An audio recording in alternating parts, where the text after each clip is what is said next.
Jess, since you are in this this neighborhood now, this division, is the fight you're eyeing a world title fight with Munguia at some point? You know what, man? I saw him actually in Tijuana recently, and we spoke of it. You know, he's a big definitely dude, like willing they to say? fight.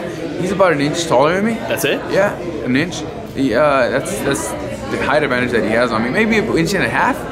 You know, if you want to come down to the exact details. Mm-hmm. But at the end of the day, we spoke, you know, and not only with him but with his manager and his promoter, and we're both open to making the fight happen. My promoter, Eddie Hearn, my advisors are open to the fight. Guadalupe Valencia, Al Heyman, and you know, it would make for a great match. But he has a fight in April in Monterrey, Mexico, which will also be televised on DAZN. I have a fight, of course, here at the Forum, and we'll see. We'll see how it goes down. I mean, it would make for a great fight. I like the idea of that fight, but you just never know because he's also ready to be moving up to 160 pounds. Right. And if he does, well, I'll just fight for the title at 154 with someone else. I mean, we have Gerald Hurd, who's a great fighter, but I think that we would make for a great match. And you have Lara. You have this new Argentinian kid that just came, you know, just put on the map. So there's a lot of good fights that can happen.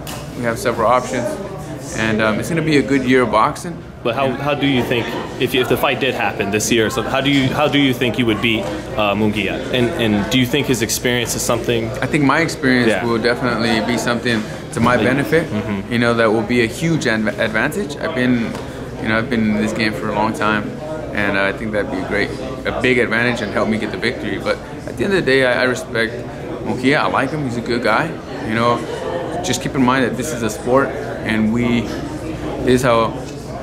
are all trying to become great in our own way, you know, and that's the reason why we're asking for these certain type of fights. You know, we're trying to prove some of the people wrong, you know, and also trying to give the fight fans the most amazing fights possible, and that's why I'm pursuing, you know, entertaining, tough fights. That's what it's about. Do you think though, you're Mexican American, he's Mexican, but when you put two Mexican fighters of that caliber in, that it would probably be one of those wars that fans love so much? You know what? You put one of those fights. You put me and Munguia. Just keep in mind of Eric Morales against Marco Barrera. You know, it's going to be a fight to the end. You know, we're not stopping if it does happen.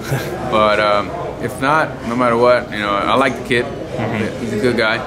But I know that once that bell rings and if we fight, you know, that's what a lot of people don't understand, that, you know, the minute that you step into that ring, everything changes, man. I mean, the face of your opponent changes because you no longer recognize him as a friend. That's it. It's time to fight, and you know what it comes down to.